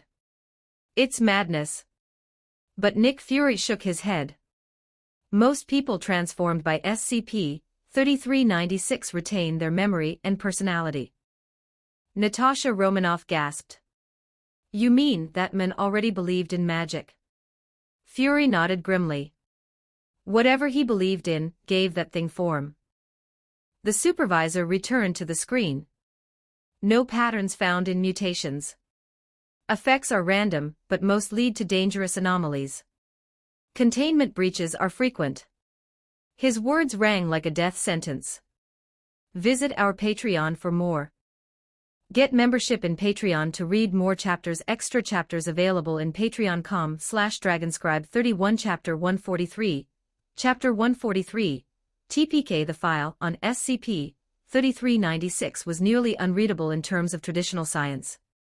No physical analysis could be performed, and when the Foundation used thaumaturgical scanners, they didn't return numbers or regular patterns. Instead, every scan gave only one thing: a single word, prosperity. Strangely, this word changed languages every time, making the meaning even more obscure. The overseer shook her head and sighed. We can't communicate with SCP-3396. We can't eliminate its effects. We're completely in the dark. James leaned forward slightly, frowning. So what now? The overseer turned to face him, her expression tight. James, you still don't understand the gravity of this situation. Her voice sharpened. Just this past month, we lost 2 entire Foundation sites. And we also lost 2 elite mobile task forces, Ada-5 and Phi-2. James was stunned. There. The overseer nodded grimly. Ada-5 was nearly wiped out after confronting a living mountain formed from SCP-3390 SIXS energy. Details beyond that are missing. James took a breath. And Phi-2. After a long pause, the overseer muttered, 1 member died. The rest. The silence in the global live broadcast room was deafening. Then came the flood of reactions. Wait, what? A whole task force went rogue. Has the Foundation really lost that much control? SCP-3396 must be insanely dangerous. No wonder the overseer is acting nervous. This isn't just about anomalies anymore. D Headquarters, helicarrier agents watched the broadcast in disbelief. The Foundation, which was once considered near unstoppable, was now clearly breaking apart at the seams. Director Nick Fury stared intently at the footage. His mind kept circling back to one thing. Why does the overseer want James involved in something called the Rebirth Plan? What exactly is it? The overseer spoke again, recalling the beginning of the incident. SCP-3396 was uncovered during a routine archaeological dig. Within days, every researcher on the site became part of SCP-3396-01, an infected, anomalous subclass of humans, and unearthed the entire entity. Unfortunately, Foundation containment teams weren't informed in time. The infected returned to populated areas. That's how it started spreading. James clenched his fists. So it was a full breach from day one. The overseer continued. We're now in a global containment race. We're tracking and detaining 3396-01 instances, and trying to secure central SCP-3396. But other organizations are interfering. Her tone turned sharp. It's not just anomalies we're fighting anymore. It's other people. James looked up. How bad is the spread now? She didn't hesitate. Despite our best countermeasures, SCP-3396 has altered global society. Uncontained 3396-01 individuals have started using their powers for a variety of purposes, from violent crimes and mass killings to public health miracles like curing terminal diseases. The overseer exhaled deeply. Media remains under our control for now, but the contamination is outpacing us. Major groups of interest like the Global Occult Coalition, the Serpent's Hand, and others are using 3396-01 for their own goals. They're even spreading the infection within their own ranks. She stopped for a moment before giving the final warning. If SCP-3396 breaches our control entirely, and we hit a TPK-class thaumaturgical proliferation scenario, we will have to activate Emergency Protocol 3396 Alabaster. That means doing whatever it takes to preserve the surviving human population. The live chat exploded again. Wait, TPK. Like total party kill. They're really considering something that extreme. What the hell is Protocol Alabaster? Just how dangerous is this anomaly? Are we really looking at the end of civilization here? Back at S. Most agents looked lost and overwhelmed. Why was SCP-3396 such a huge problem? It wasn't actively aggressive. It didn't blow up cities. Why, then, was it such a threat to human civilization? Nick Fury, however, understood. He muttered under his breath, because this thing can create superhumans in bulk. It changes the world order. And once word spreads, even the gods will come down to get it. In the Marvel Universe, even the most powerful civilizations Asgard, the Celestials, the Kree Empire would lose their minds over a containment that creates superbeings on demand. It was no surprise that chaos was brewing. And yet, Fury still couldn't shake one question: what role does James play in all of this? James fell silent, visibly deep in thought. The overseer leaned in, her voice cold and determined. The O5 Council is debating whether to expand Project Alabaster. If we can neutralize 3,396 with this plan, we'll throw every resource we have into it. But before she could continue, James interrupted. You want to herd civilians into camps and labs? That's a violation of every ethical line we've ever set. The overseer's gaze hardened. Then we need to act now, or there may not be a future for humanity to save. James said nothing. The tension built. The sound of knuckles tapping on the table echoed in the silence. Then, clatter. James looked up. All right. What do you want me to do? The overseer slid 2 items across the table. A folded list of names. A cold, black pistol. She whispered, I need you to be the final bell ringer. Reaction global and S. The live chat froze. The final bell ringer. What does that even mean? Wait, is this about a purge? Is the Foundation killing its own people? Natasha Romanoff narrowed her eyes. The final bell ringer. She repeated aloud. This is worse than we thought. Nick Fury didn't say a word. But his mind pieced it together quickly. The Foundation wasn't just planning containment. They were planning a reckoning. But why James? What did they expect him to do? And above all, what the hell is the rebirth plan? End of chapter 143 _______________________ Visit our Patreon for more. Get membership in Patreon to read more chapters. Heartsuit extra chapters available in patreon.com/dragonscribe31 Chapter 144. Chapter 144. James volunteers to bond with the supreme heavenly parasite. Does he seek godhood too? 1216 words. The supervisor stared silently at James. In one hand, he held a mission list. With the other, he absent-mindedly tapped the side of his holstered pistol, lost in thought. Minutes passed. Finally, he pushed both the pistol and the file back across the table. I'm not doing this, he said plainly. The supervisor's refusal caught everyone off guard, including the audience watching the live stream, and James himself. James remained calm. He glanced at the supervisor, whose expression had turned tense. You already have skilled executioners, James said quietly. What you lack is someone to walk the path. The supervisor's frown deepened. The Alabaster project is expensive, yes, but it's manageable, James continued. So why not let me try it, the supervisor repeated, eyes narrowing. A sudden realization struck him, and his face changed. James didn't flinch. Inject me with SCP-3396, he said.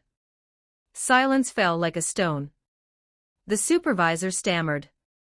It's too dangerous, it violates everything we stand for. Even he sounded frightened by his own words.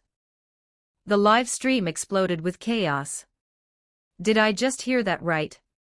Holy crap, he actually wants to get infected. Someone in the Foundation wants to fight fire with fire. What ability will James get from this? I'm freaking out here. The Foundation's gonna reject it. They always do. Contain, not create. D headquarters, every agent was frozen in disbelief. James had not only rejected a command, he had proposed something unimaginable. Natasha Romanoff stared at the screen, her expression shifting from shock to intrigue. Maybe this could work, she said, voice rising. 3396 doesn't destroy the mind, it enhances it. If James can control that power. Even she felt excitement rising at the possibility. Director Nick Fury watched with a tightened jaw. He, too, was surprised by James' bold request. The idea wasn't completely absurd. Had, after all, greenlit the Super Soldier program in the past. It gave birth to Steve Rogers. Using power to defeat power, it wasn't new. But the Foundation was different. They were strict. Controlled. Would they approve of this madness? Fury leaned forward, eyes glued to the monitor. Back on screen, the supervisor regained composure. "You've forgotten the Foundation's purpose," she said slowly.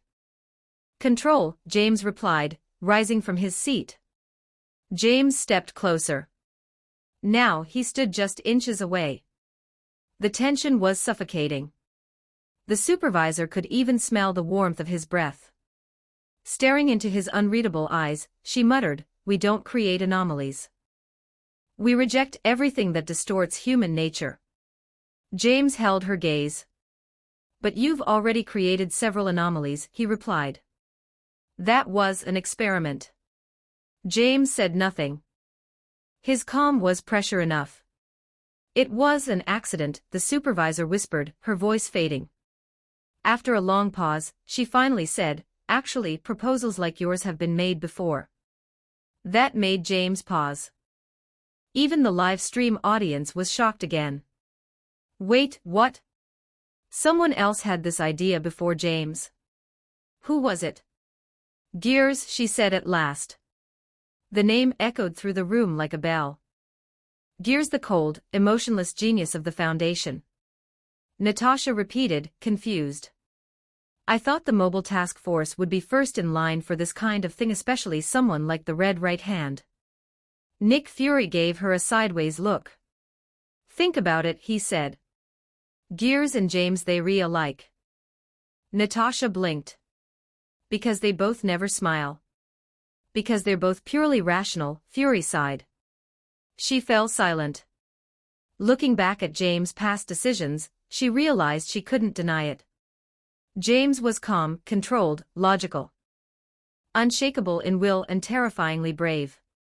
He was, perhaps, the perfect candidate for the infection. The screen returned to the supervisor's pained expression. "He refused," she said bitterly. "He clung to the rules, just like the others." Her eyes fell back on James. "Are you sure about this?" James nodded without hesitation. "Maybe the power I gain won't be enough to stop what's coming," he said. "But it's still better than being captured. Or contained," she warned. "Or even terminated. The Foundation might turn against you." James smirked. "Then I hope the one who executes me." The supervisor's eyes widened. Then she muttered, "You're insane." But somewhere in her tone, there was admiration. The live stream crowd went wild. James is back. He faced 096. He dealt with 1730. Now he's going God mode.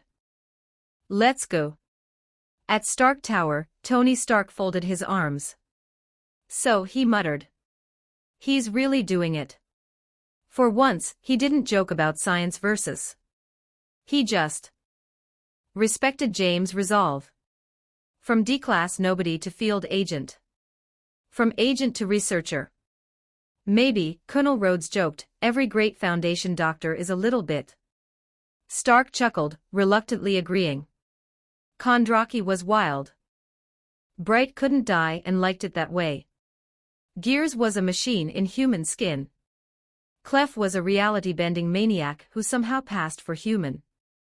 Compared to them, James was the sane one. In Camartage, young sorcerers chattered in excitement. "James is so brave. I want to be just like him. I'll be stronger than him one day." The Ancient One smiled faintly, listening from afar. She had once thought herself powerful. But after learning about the Foundation, she knew better. She turned toward the screen, eyes narrowing. What kind of power would James gain?